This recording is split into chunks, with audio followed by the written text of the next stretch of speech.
तर मित्रांनो, ज्यांनी कोणी मुंबई सिटीला फॉर्म भरला होता आणि ज्यांना माहिती नाही की मुंबई सिटीच्या ग्राउंडवरती कसं पोहोचायचं, त्यांच्यासाठी हा व्हिडिओ असणार आहे. तर प्रथमतः तुम्ही MI इंडिकेटर ॲप जे प्ले स्टोअरवरती अवेलेबल आहे ते डाउनलोड करून घ्या. त्याचा तुम्हाला भरपूर फायदा होईल. त्यामध्ये तुम्हाला ट्रेन्स अवेलेबल कोणत्या स्टेशनपासून कोणत्या स्टेशनपर्यंत जातात हे समजेल. तर प्रथमतः मी मुलींचं सांगतो, जर तुम्ही कोणत्याही महाराष्ट्राच्या ठिकाणाहून बसले तर त्या ट्रेन ह्या CST ला थांबतात किंवा दादरला सुद्धा थांबतात. तुम्हाला दादरला उतरायचं आहे मुलींनो.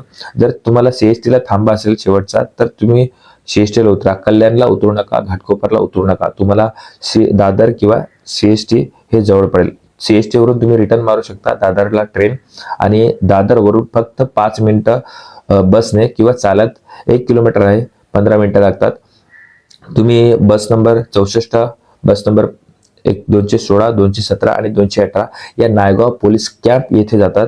तुम्ही फक्त बसवाल्यांना सांगायचं आहे की नायगाव पोलीस कॅम्पला उतरवा, तुम्हाला बरोबर ग्राउंड पाशी नेऊन बस सोडेल. तर मित्रांनो, ही अशी मुलींची प्रोसिजर होती. तर मुलांची प्रोसिजर कशी असणार, तर मुलांनी सुद्धा दादरला उतरायचं आहे. दादरवरून तुम्हाला प्लॅटफॉर्म नंबर 1 वरती जायचं आहे.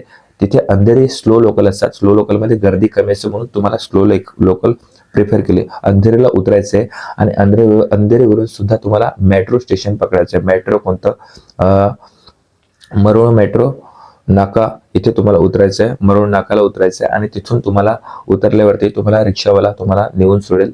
20 रुपये घेईल की तुम्हाला तुमच्या पोलीस भरतीच्या ग्राउंडला सोडेल. मित्रांनो, तुम्ही घाटकोपरला उतरू नका, कल्याणला उतरू नका, तुम्हाला फक्त दादरला उतरायचं आहे, हे लक्षात ठेवा. तर जय हिंद, जय महाराष्ट्र. असाच व्हिडिओ मी पुन्हा घेऊन येईन.